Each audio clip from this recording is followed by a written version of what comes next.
This is Full Count, the show for baseball fans by baseball fans that takes the extra base and delivers a save each and every week. Presented by Dinger Bats and DingerBats.com. Now here are your hosts, the round mound of sound, Keith Gibson, and owner of Dinger Bats, Kyle Drone. Play ball! Hello again, baseball fans, and welcome to Full Count. Keith Gibson alongside me, Dinger Bats owner, and my good friend and co-host, Kyle Drone, as I bring you another episode of Full Count here at DingerBats.com and on 103.5 ESPN Radio. And Kyle, I know you've been a busy man. We both were last weekend. We had the Wooden Bat tournament down in Effingham, Illinois. Got to see each other. It was nice to see each other for once instead of just over videos and working the show. But how else have you been, my friend? Oh, great, man. But, yeah, we've been putting in some long hours at the shop, which I can't complain about at all. Yeah, great weekend, and I know you got a ton of bat orders from the Wooden Bat tournament down there as well. I'm sure you're getting on that this week and your guys, and it's a great time to be a Dinger Bat fan and to be a baseball fan, and we've got a lot to talk about today. And, Kyle, a couple of things we'll talk about. We'll talk Cubs, Cardinals. There's a new leader on top of the NL Central. Just thought I'd share that. Yeah. Huh? But we'll talk about the MLB. Yeah, no problem. We'll talk about the MLB and MLB Players Association getting sued this week. We'll also talk about the biggest surprises during the first 2 months as we start month number 3 of Major League Baseball. Of course, as we said, we'll talk Cub Cardinals. And we got our Clubhouse Chat back this week with one of Kyle's good friends, his manager in his St. Louis Cardinals Fantasy Camp, John Costello. And John will join us, and I'm looking forward to that and hearing what he has to say about you, my friend. all good, I'm sure. I'm sure. We'll also talk about the inaugural Lou Gehrig Day and how it kind of both surprises us that it's the inaugural one, but we'll get to that later on in the show. And then, of course, we'll talk about Wooden Bat tournaments and how you can host one in your own community with Dinger Bats. We'll get into that as well. And, of course, we'll close out the show and preview next week. So let's get it started by going around the horn and talk about Major League Baseball and the Players Association, Kyle, getting sued this week for moving the All-Star game out of Atlanta. Now, we talked when this happened about how small businesses would be effective. So Major League Baseball was headed to court after a group representing small businesses sued them this week in the Players Association over the decision to move the 2021 All-Star game from Georgia to Colorado. The Job Creators Network, a group that featured retired Home Depot co-founder Bernie Marcus, claims that MLB violated civil rights law with the move. The complaint argues that the league purposely and maliciously decided on punishing small business owners when it moved the game out of Trust Park in Atlanta instead of appealing to lawmakers.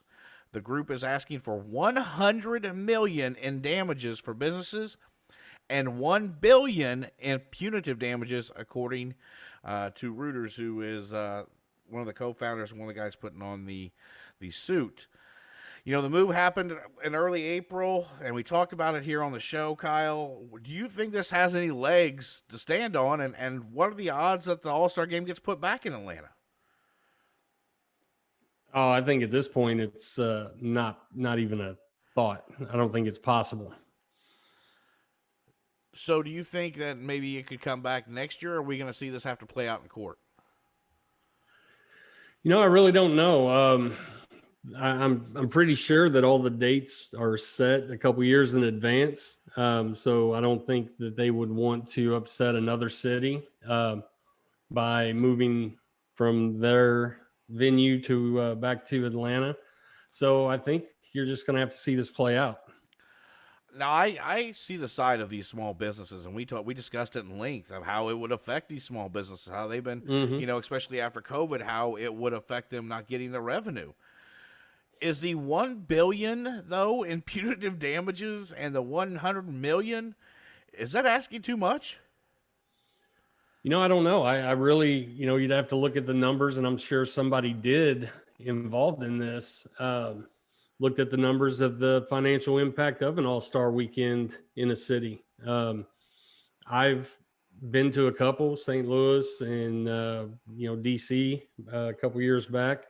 And I mean, there's a buzz. There's people everywhere. So, and I know they're all not from that city. So I can imagine that there's a huge economic impact. I don't know if that number is right, but, it doesn't really surprise me the way, things cost today. I don't know if I can actually fathom what $1 billion is like, and let alone $100 million. But I mean, you see that in contracts now, but $1 billion is quite a bit. But yeah, I'm anxious to see how this plays out. I think MLB may have acted prematurely in this and didn't think exactly everything through. So now they're maybe paying the consequences, and it's not a good look on the game either, in my eyes, Kyle. It's something that when they did it, I think we both agreed that it wasn't a good look. But now Colorado, the Rockies are going to reap the rewards.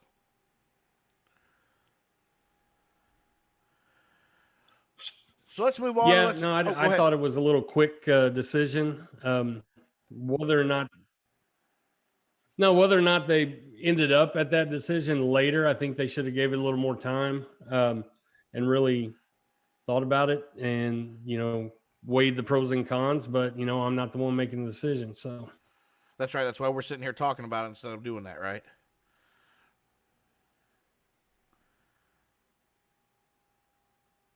Yeah, exactly. All right, let's talk about the biggest surprises in MLB's first 2 months of baseball. Kyle Drone, who is your biggest surprise through the first 2 months? Oh, the Giants, without a doubt. Their pitching has been superb. They're in first place out in the West. They just took 3 of 4 from the Dodgers rather, and outpitched them ERA wise like 1.8 to 6.3, which on paper is not the way that's supposed to go. I knew you wouldn't pick the Cubs as the biggest surprise. How can you not say the Cubbies aren't the biggest surprise, especially the Cubs bullpen? They've been one of the biggest surprises in all of baseball. They've been fantastic, but the Giants have been a surprise because neither you nor I really thought they would be in the position they would be in at the beginning of the season. We really thought the Dodgers and Padres would be on top of that West. So, when you got guys like, who was it, Scott Kazmir came back and is pitching for the Giants again. Mm-hmm. He hadn't pitched since, 2001? No, I'm kidding. But it seems like it. He's pitching well. Cueto's pitching well. They're getting great pitching out in San Francisco. And we got guys like Travis Jankowski, Brandon Belt, Posey's hitting for more power this year. They're just putting together quality at bats, but they aren't hitting a lot of homers. They're playing what every single team in Major League Baseball should be doing right now, and that's manufacturing runs. Yeah, no doubt. And then they've got the pitching to hold it down, which is completely a surprise to me. But, kudos to them, and I hope they keep it going. It's only been 2 months. We'll have to see if they can hang on. The Padres swept this week by said Cubbies. And so the Padres are one of those teams that I don't think it surprises me that they haven't played up to expectations. And I'm worried, beginning in the offseason, the beginning of the year, Fernando Tatis signs the big deal. He's back on the IL again. He can't seem to stay healthy. Is that a concern for you, thinking the next 13 years he's under contract for big money, and you're seeing a guy who can't stay healthy already?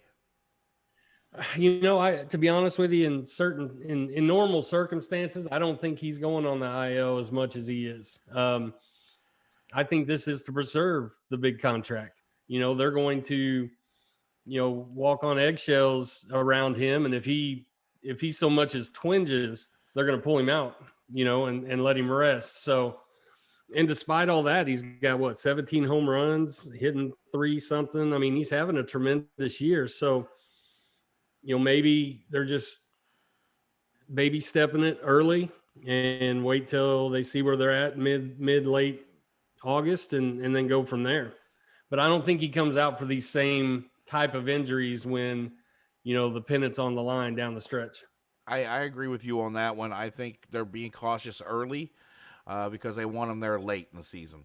So we'll see what he does. Hopefully, he's one of the most exciting players in baseball, and hopefully he's there. And the other most exciting player in baseball is Ronald Acuna, leading the National League in home runs. I think he's got 17 or 18 already this season. And those, when he hits a home him, run, him and Tatis both have 17. yeah, when Acuna hits a home run, it's just not a lazy fly ball that's going to barely get over the outfield. It's not a wall scraper. I mean, it's a moonshot. He's hitting some absolute bombs right now. Yeah, he's got some surprising power. But he, talk about exciting. Between those two, it's hard to say which one's the more exciting. But when they're both on, I turn it on. Oh, without a doubt. Yeah, because they're fun to watch. They're full of energy and full of just love of the game, and that's what I enjoy seeing. What are some other surprises you've seen through the first 2 months? Would you say Shohei? Well, I mean, I'll go back to your Cubbies, but Shohei, yeah, it's surprising that he's doing what he's doing, but it's not surprising because he's got the talent. That makes sense. That makes a lot of sense. But you were mentioning the Cubs, I heard. Go ahead. No, I actually stumbled and coughed, and you may have heard. I thought you heard you say something about the Cubs. Now all the Cubs need to get, over their hump is to come play the Cardinals for a few, a little early series, and they seem to always get a little boost there. But we'll see if they can keep going, which I don't see happening, but we'll see. Yeah, we'll talk about that in our next segment coming up here in just a few minutes here after the break. But one of my other surprises has been the emergence of a lot of guys you haven't ever heard of, like a Badu from Detroit, Garcia down in Texas, who was a former Cardinal farmhand. Yep. Dolis Garcia. Yep. You're hearing about some guys who you've never heard of, who were, Rule 5 picks, and they're putting up some production now in baseball. That to me is a big surprise, and I love seeing it. Yeah, I absolutely love seeing it. That's what's great about baseball. Every year, 5, 6, 10 guys emerge. Now, the big thing about being a perennial force is doing it consistently year after year. Pitchers are going to start to figure these guys out. Right now, they're challenging them. And, once they get enough, data on them, where to pitch them, where their weak spots are, things like that, they've got to make the adjustments. And that's what we've been discussing, that players aren't doing so much now as they used to, is making those adjustments. So let's see how these young guys do. I hope they do, and they continue to improve and become, the new names in baseball, because that does, in my mind, a couple of things. It brings a new level of excitement because you got fresh faces, but it also puts a little pressure on those veterans to, hey, these kids are coming up and they want it bad. So I gotta put the work in, and I gotta stay up there. So it's all around just good for the game. That's an absolutely great point. We'll end our first segment with that. We'll take a quick break here on Full Count, come back, and we'll talk Cubs, Cardinals, the NL Central, and are either team going to be buyers or sellers at the deadline? We'll be right back here on Full Count. Today's episode of Full Count is brought to you by Morgan's Place. Morgan's Place Canine Salon has been offering exclusive one-on-one grooming services in the Champaign area for over 12 years, using all natural products, giving lots of love to your dog. Visit www.morgansplace.me to learn more. Morgan's Place, making dogs beautiful.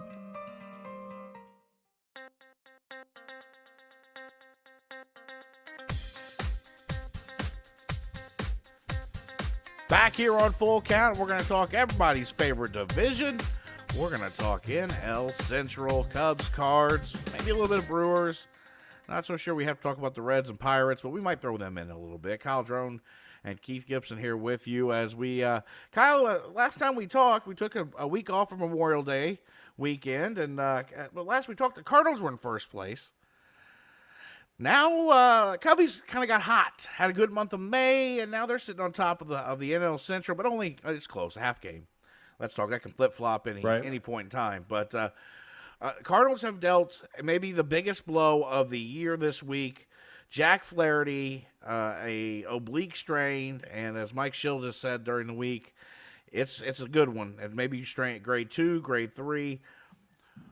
Cardinals without Jack Flaherty, they're going to have to find some pitching, and Waino can carry a lot, and we've seen Waino carry a lot for the Cardinals, but it's hard to replace a Jack Flaherty. Yeah, no doubt. I mean, it's definitely a blow to the team, but, luckily it's early in the season yet. He's got time to come back strong, make sure he doesn't rush back. And like I said, the Central kind of just beats each other up this time of the year. And if they get him back, late July, early August at the latest, then I think, if they can keep it close, I think they'll be fine. Well, it doesn't get easy for the Cubs. They just swept the Padres this week, but they have the Dodgers, Giants, Cardinals, Mets, and the Dodgers again in the month of June.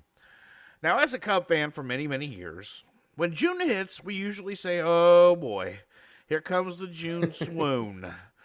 Because we'll be playing great the first 2 months. Cubs are playing great. The bullpen's pitching well. They've played some good baseball and dealt with the injuries themselves, but I tell you what, if they get through the month of June and still in first place, I will be shocked. I will be, because it's a tough schedule they've got coming through, and not a lot of games at home.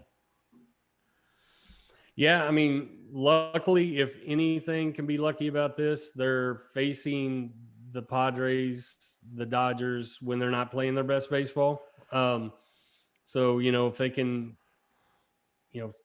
steal a couple of series from them. I mean, and I say that, and I don't say that jokingly. I mean, they're definitely on paper no match for those teams, but they're playing good baseball right now. They're doing the right things.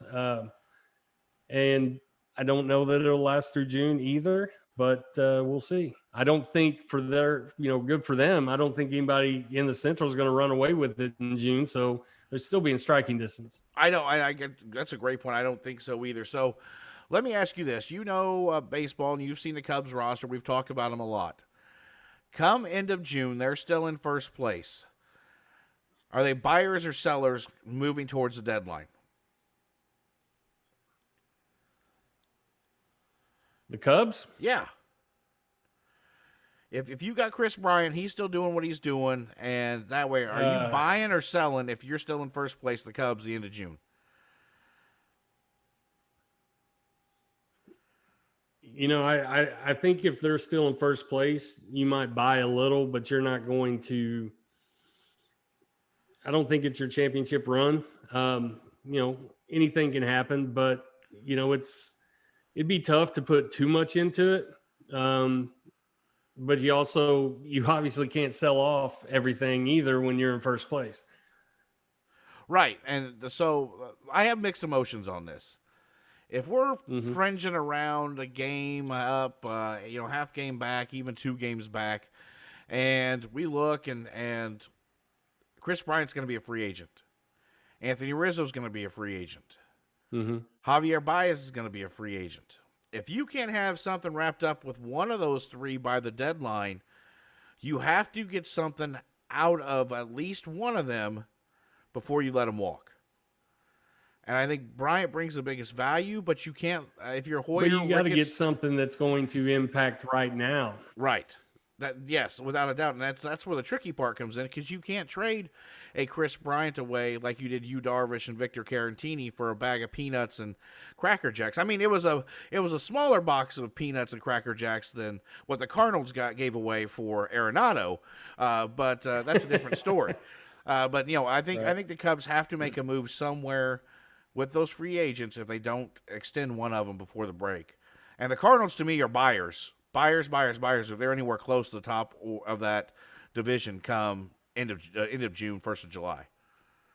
Yeah, I think they're poised to win this year. If they get hot at the right time and everybody's healthy, then yeah, you definitely got to get some back end bullpen stuff potentially, or some middle relief.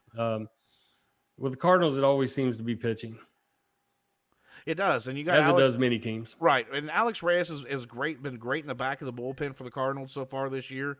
16 saves as of Wednesday night, and so he's pitched well, which is great. I know they're wanting to leave his innings shorter too, because he's been coming off 2 injury-plagued years. With Flaherty going down, I could see them going after an arm, And I'm going to say it right here first on Full Count. I'm not going to be surprised if Max Scherzer ends up in St. Louis by the deadline. Wow, that would be something. Because I think the Cardinals are going to need starting pitching. I think they're going to go after some big ticket.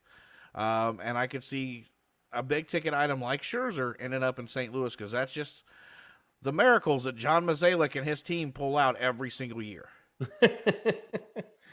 I don't know about every single year. We had a good one this year. But other than that, I could see the Cardinals going after some middle relief, maybe some bench pieces. Guys like Dylan Carlson, Tyler O'Neill, Bader, they seem to not stay healthy enough, so maybe some bench pieces that way. But I tell you one guy who's impressed me so far in the first 2 months for the St. Louis Cardinals, and that's Tommy Edman. Tommy Edman's been in there every single inning, playing hard, and has produced both offensively and defensively. So he's really impressed me for the St. Louis Redbirds. Yeah, he's just one of those, hard-nosed, all-around players. He doesn't wow you anywhere, but he does his job. And those are the kind of players I like to watch as well. So, yeah, he's been really impressive. And, yes, you just did hear me compliment a St. Louis Cardinal player. I can't. And Yadi's having one of the best years of his career with power-wise and everything. I swear. Him and Waino, they just don't age. But, no, I think it'll be a fun summer. As you said, the Brewers, Kane's back on the IL. Yelich can't stay healthy.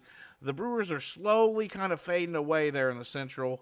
The Pirates, poor Shelty. Oh, poor Shelty. He's got his hands full down there with some young guys out in Pittsburgh. And the Reds, they aren't going to contend.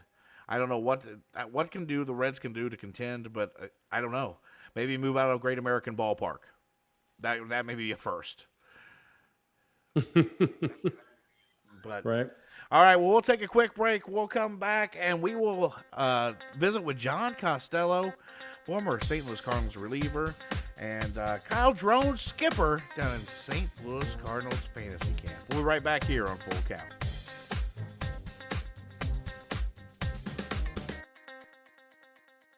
Today's episode of Full Count is brought to you by Bees Trees. Bees Trees, your local ISA certified arborist with over 10 years experience, specializing in tree removal, tree trimming, and with free estimates. Call Greg Miller of Bees Trees today at 217-260-4551.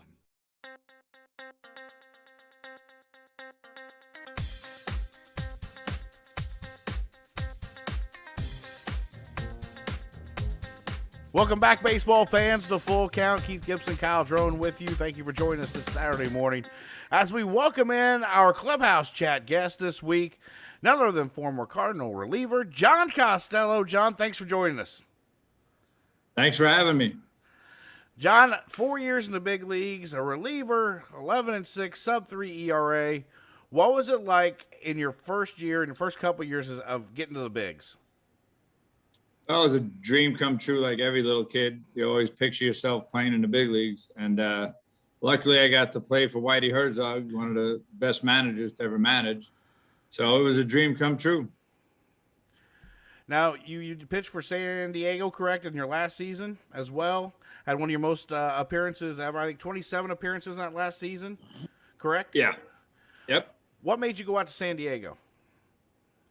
I got traded out there, so I had to go. Oh, there you go. Okay.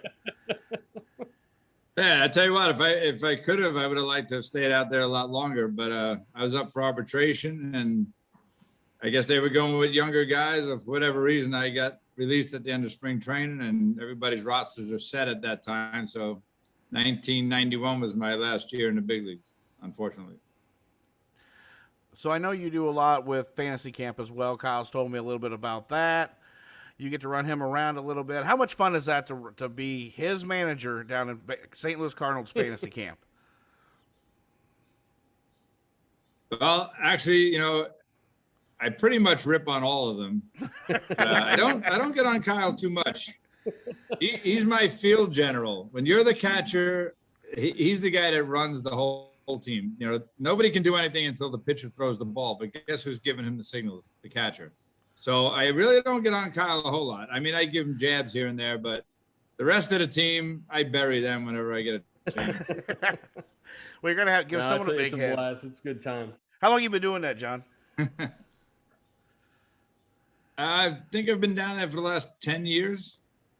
So it's been a 10-year run so far. And I got invited back again this year. So I'm looking forward to it in November. And it's a blast. If anybody out there would love to come down to spring training and not only compete and have fun with the guys and the gals, there's gals that play as well.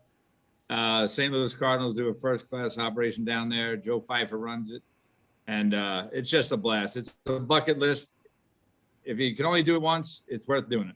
Oh, I agree 100%.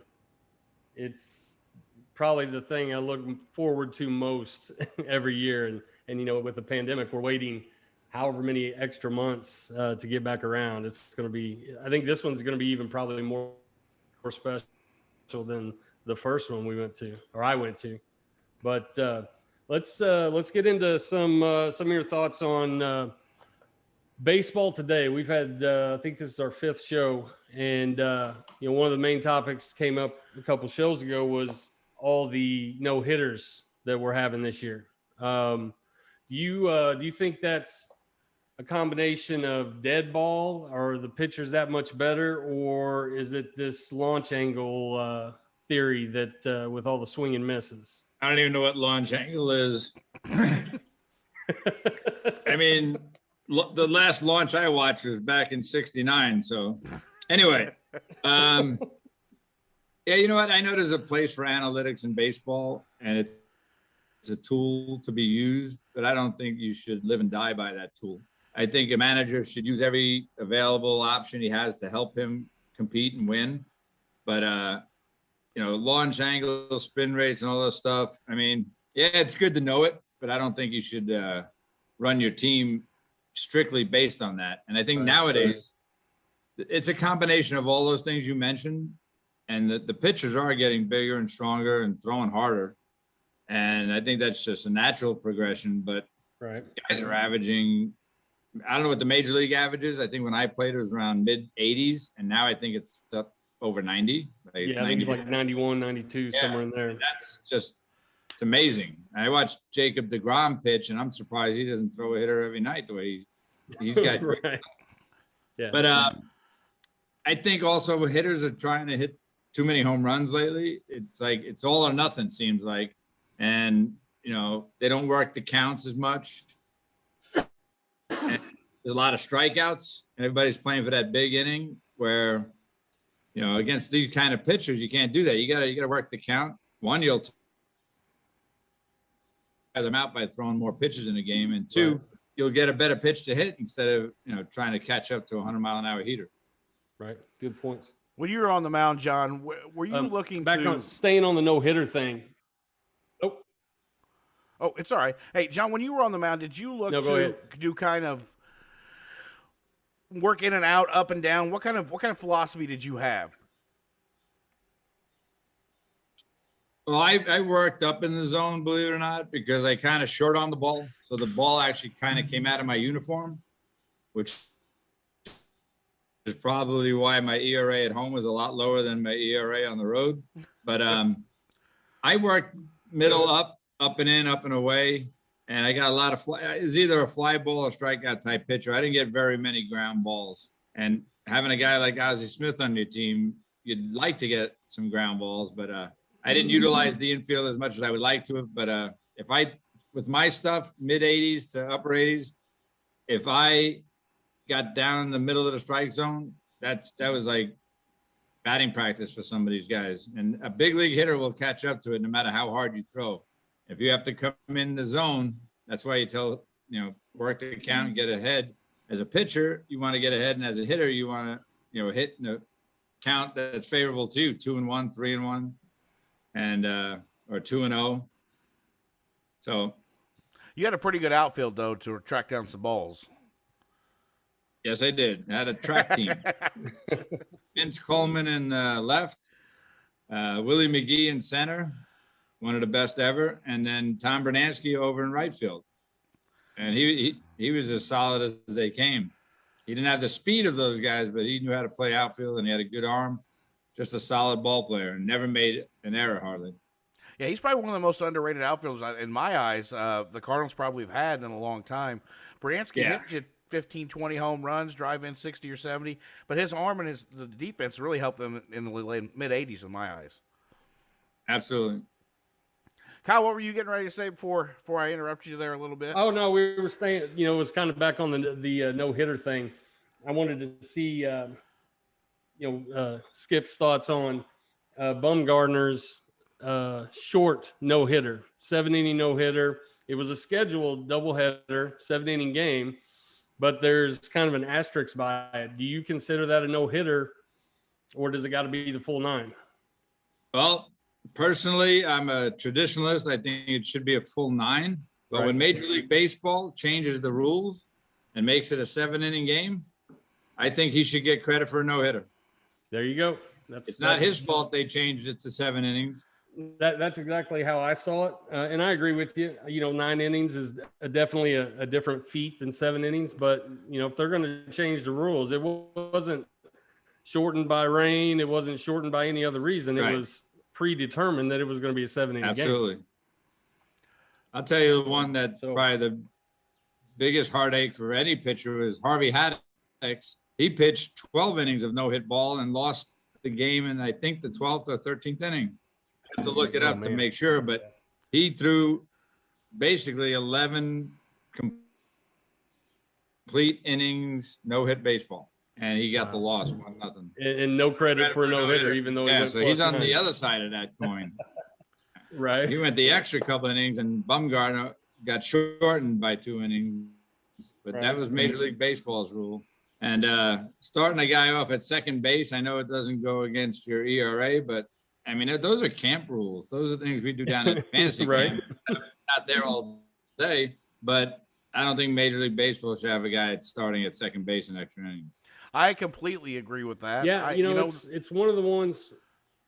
Yeah, it's you got to earn it. Yeah, right? I think you got to start him first if you start anywhere. Well, but you got to give him anything, maybe do that, but I don't think you should even do that. You got to earn it. I think a lot of it is with, the swing and miss rates and the lack of players' ability, or at least maybe not their ability, but their want to manufacture runs. These games would last forever. Right. And they wouldn't have any pitching.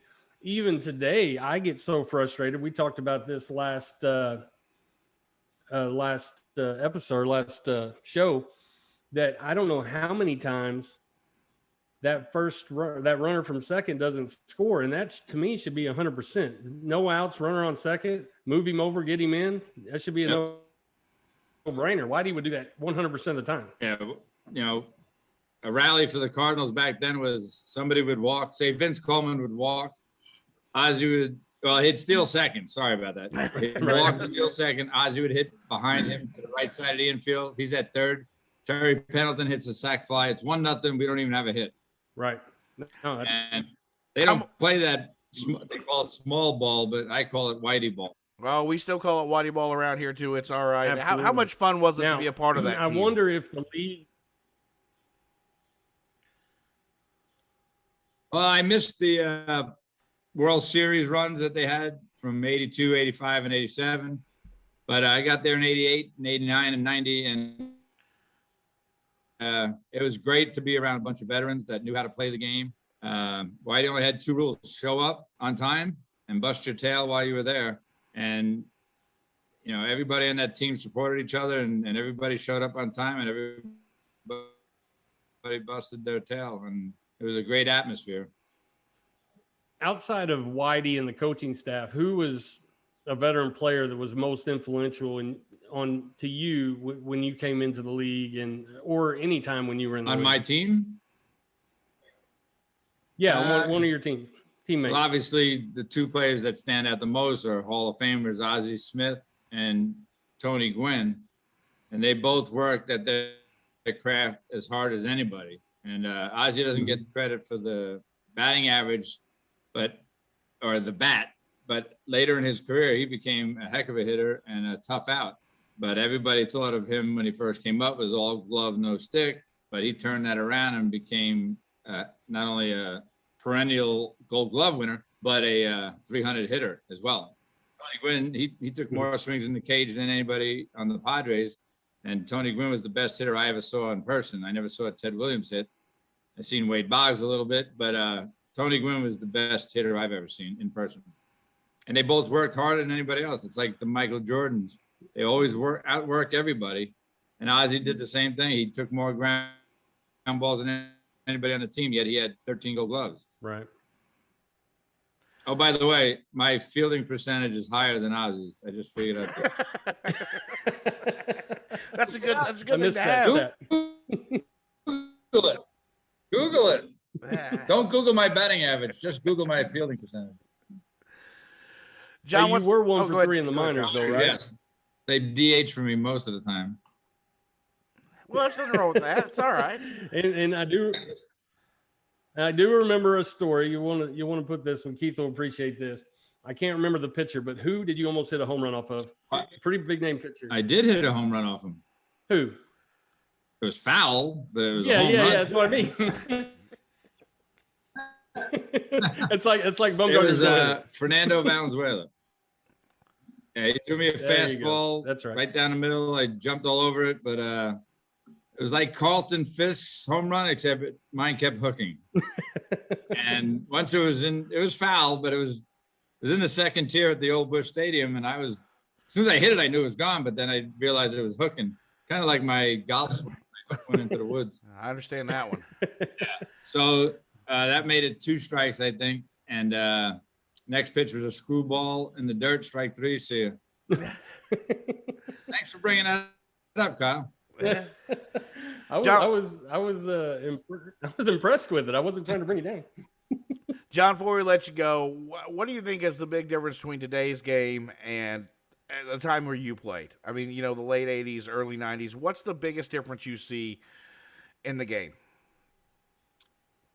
There's a lot of things. One of them is I know they did it because of financial reasons and the investments they have in their players, but you can't barrel into the catcher anymore, and you can't break up double plays anymore. And to me, that's part of playing baseball. I mean, and you look at Pete Rose. I mean, he might have injured Ray Fosse at the All-Star game, but it wasn't intentional. It's just the way they played the game back then. They competed. They played those All-Star games to win. They wanted to be on the winning side of the National League versus the American League, and they played hard. Well, not that they don't play as hard nowadays, but you can't take a guy out at second, and you got to do it clean, not, and they used to play themselves a little more back then. But it just seems like they're getting a little soft in baseball, where I can understand them preventing injuries, especially with a catcher being exposed at a throw to the plate. But I think they should at least keep second base, where if you're turning a double play and you have a chance to break it up, you should be allowed to break it up. Right now, I mean, agree. The shortstop and second baseman has no fear of anybody bearing down on him. And if somebody's bearing down, some of those infielders used to drop down and make a throw. You better get out of the way of that too. Right. Well, John, the players used to police themselves back then. Put it that way. Right. Now you can't even throw inside. Somebody wants to charge the mound, or you get warnings, on both sides, even if one team's not even involved yet. Right. And back in the day, Bonds used to have that big apparatus on his right elbow when he was batting. Biggio did the same thing. I don't think you should have those things on. It's like an armor. You're not afraid of the inside pitch, so you're going to dig in more. Right. Takes that away from the pitcher. Exactly. You're taking half the plate away. Yeah. That's another subject. Right. I got one last question. We obviously know your allegiance to the Cardinals. What are your thoughts of the potential, when Pujols got let go, which was a surprise to everybody, obviously it didn't seem like there was a fit in St. Louis. He signs pretty quickly with the Dodgers. But do you see a possible homecoming next year to end, ride off into the sunset with the Cardinals and end as a Cardinal? No, I don't. I mean, as a fan, I would like to see that, have him go out wearing a Cardinal uniform, like they do in football. Sometimes a guy will sign a one-day contract just to retire with that uniform. But there's really no room for him. I mean, you got Goldschmidt at first base, so you're not going to put him there. Right. He's not a guy that's just going to pinch hit off the bench. So if he's going to play with any consistency, it's going to have to be somewhere where he's needed. And I don't think the Cardinals, it's kind of strange to say, but I don't think they could use him right now. Now, if this was his prime, yeah, then maybe we definitely put him in there. Right.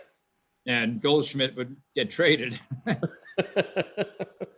he's not in his prime anymore, and he's at the twilight of his career. And I saw that with Willie Mays back in '73 when he came over to the Mets from the Giants. And he just wasn't the same Willie Mays that everybody knew. Right. And unfortunately, time catches up to everybody. He's not the same Albert Pujols that we all know and love as a Cardinal player. That's perfectly said. Father Time is definitely undefeated. John, thank you for joining us.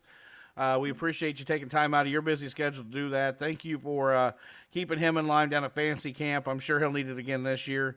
And you're always welcome on the show anytime, but we appreciate you coming on Full Count. Anytime, Keith, and it was nice meeting you. And Kyle, I'll catch up to you soon, brother. All right, buddy. Thanks, Skip. Anytime. John Costello, former relief pitcher for the St. Louis Cardinals, join us here on our Clubhouse Chat. We'll take a quick break and come right back here on Full Count. Kester Homes is your full-service real estate team. They work all of Champaign County and a full 60-mile radius around.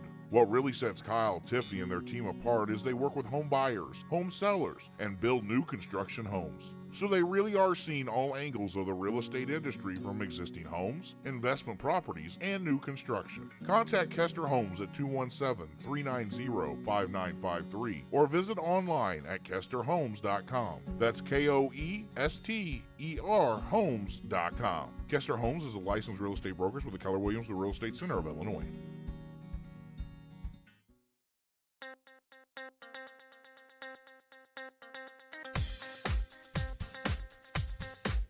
Welcome back to Full Count, ladies and gentlemen. Keith Gibson alongside me, Kyle Ronan. And thank you to John Costello for joining us on the Clubhouse Chat this week.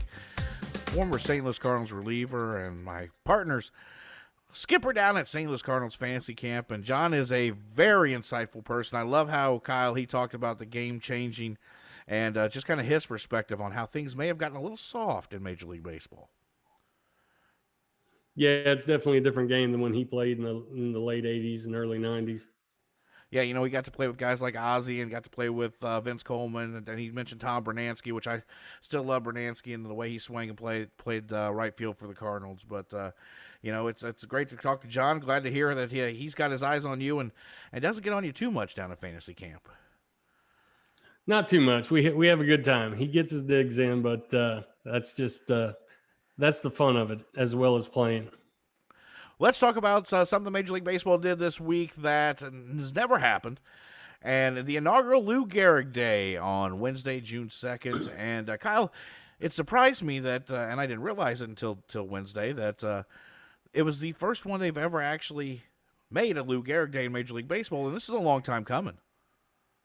Yeah, for sure. I mean, it surprised me. In fact, when, I'm in a group text with some guys and somebody said, Happy Lou Gehrig Day. And I kind of thought that we had been having this for years, but I don't know why. I just think he's one of those players, one of those iconic players that always comes up in conversation. So you just kind of look at him in that light I just thought it always was there.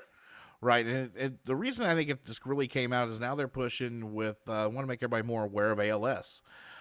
Which I don't know if everybody knows, but Steve Mongo McMichael, the former Chicago Bear, was just diagnosed with Lou Gehrig's disease and ALS, and I know we talk a lot of baseball, but that it's a more prevalent disease that doesn't have a cure, and so they're really kind of putting it towards the forefront in Major League Baseball, and I love the fact that they're doing it. It also puts a spotlight on a guy who maybe doesn't get enough spotlight either from the past and in baseball history.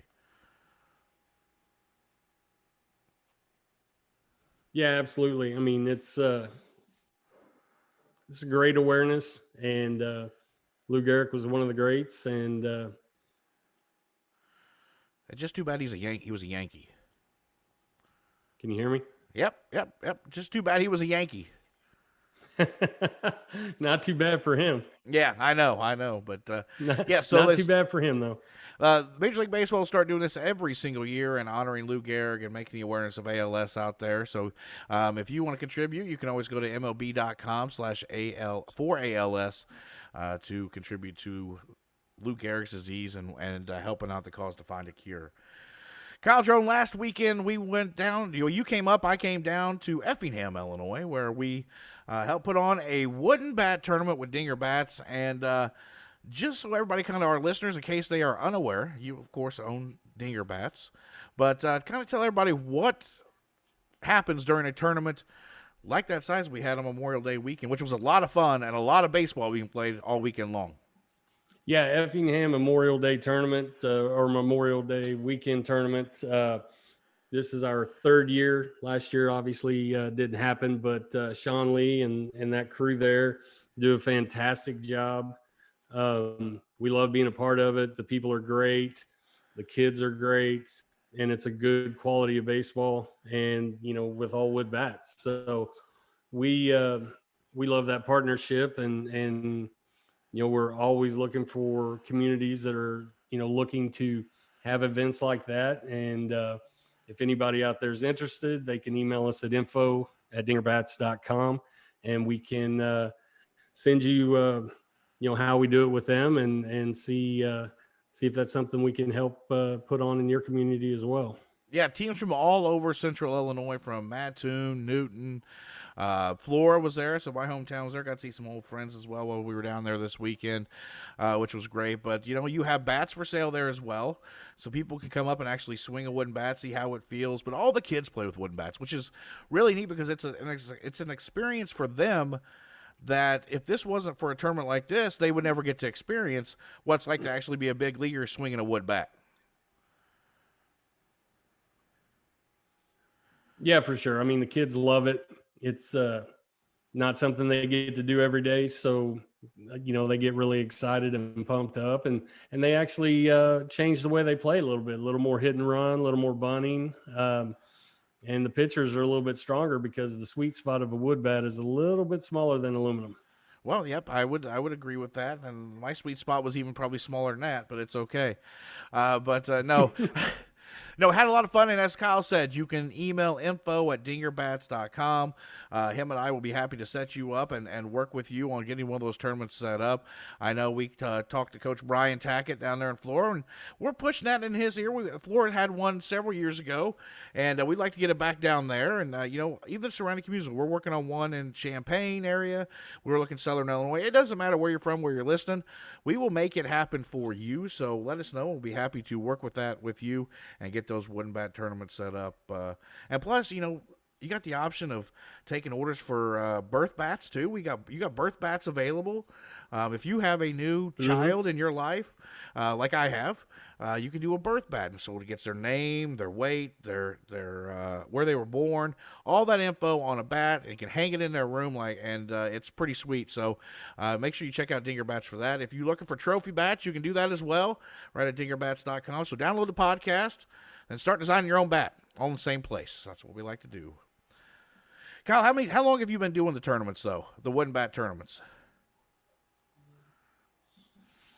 Oh man, probably 15 years. I think the very first one we did was in Florida, and we had a nice run with them with Ted Whitehead and Andy Knapp and Tim Pierce down there, and I think we did 10 consecutive years with them.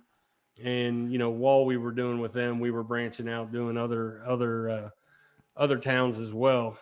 So, I mean, it's been a good 15 years. And they're for ages anywhere from 8 and 9-year-olds all the way up through high school and college level, correct? Yeah, absolutely. So we can do any age level. We can do whatever you want. We'll make it work for you. So give us a holler, info@dingerbats.com, and we'll get a wooden bat tournament in your community and maybe raise some funds for you as well while we're there.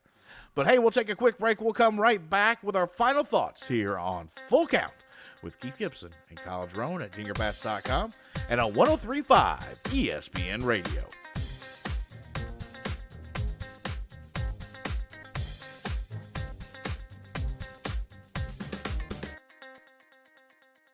Today's episode of Full Count is brought to you by Ford of Tuscola. Check out the all-new Ford of Tuscola. It's a small-town feel with great big deals. Pre-owned vehicles starting at $24.95. Online at FordofTuscola.com or call 217-253-3353.